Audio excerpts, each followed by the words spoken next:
So, as promised to all my Instagram followers that were asking these questions, how to move to Australia, or basically how I moved to Australia, and it worked out pretty well for me, so could work out well for you too.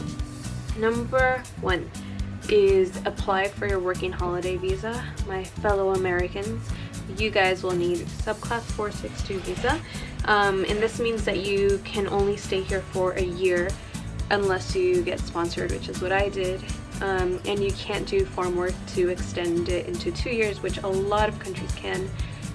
We can't. So that's a different visa for anyone else listening. And how I got that visa is through an online application, linked below, and it cost, I think, around $500 if I remember correctly, and I got the visa within a day, I would say. I was really shocked, actually. It was so fast. That was the easy part. The hard part was all of the financials that come afterwards. So after that, I hired Bunac.org, which is a company that helps you throughout the entire moving process. So they help you with your applications and just kind of guiding you through forms you need to fill out. And they also, well, they offer different packages. The package that I went for was the largest, which was, I think, a little over $800. And that was the package where they help you with everything, and you also get a week of activities included. When you arrive in Sydney, you also get access to their offices, which have Wi-Fi for a year. You'll also get their help in finding jobs. This didn't work for me. I will explain this on another video, but you get access for that too. The main reason that I did it is friends. I knew that a lot of people from all over the world would be doing this and would also need friends like I did, because I went by myself, and I didn't know at this time how easy it was to meet people in hostels. So I decided to go with Bunac because I would be with this group of people for a week and we would be friends, I was hoping. And we did. We became friends. It was a really awesome group. Still friends with a lot of them on there, and one of them is still living in Sydney. Hi, Brogan.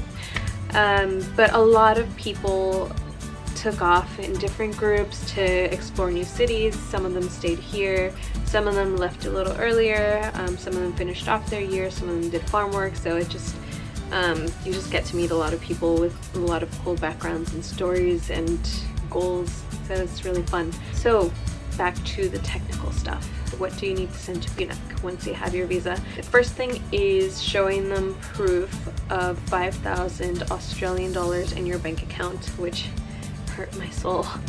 But that actually turned out to be a really good thing, because if I didn't have that requirement, I would have come here with not so much money and been so broke, because that $5,000 when I got here, I was just like, I'm fine.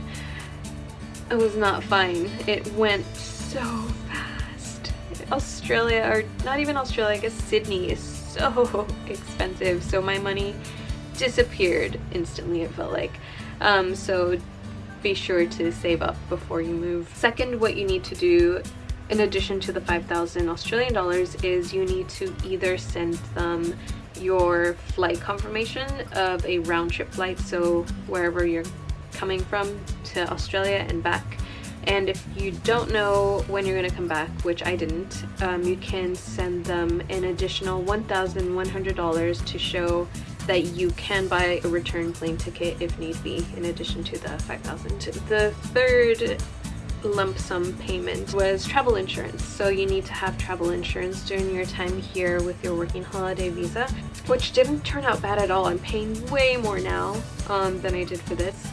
This was a year for $672. So the three main things: working holiday visa, showing proof of 5,000 Australian dollars or more, your travel insurance, and I guess I lied, your flight home, or showing money that you can afford a flight home. So those are the main things. And I'll include the links below for Bunac and for online application for your working holiday visa. There is a lot more to cover as far as moving to Australia, because that is literally just the fundamentals of it. So please subscribe below, like the video if you found it useful in any way. I'm going to be making more videos on what actually happened when I got here. So a lot of people were terrified for me. They're like, are you not scared? Are you worried that you don't know anyone, that you don't have a job, that you don't have an apartment? What are you going to do? And I was not scared in the slightest, except for like day 2 in, where I had a freak out moment. And I called my sister and I was just like, oh my god, what have I done? But then I calmed down like after 2 days of that. And I'll explain why in my next videos, which will be covering jobs, how I found a job, and apartment hunting, which turned out to be way more difficult than I thought. And hostel life, which I love. I love hostel life, it's so fun. Not when I have a job though, because it doesn't work out. Anyway, I will see you guys on the next videos. So yeah, talk to you soon.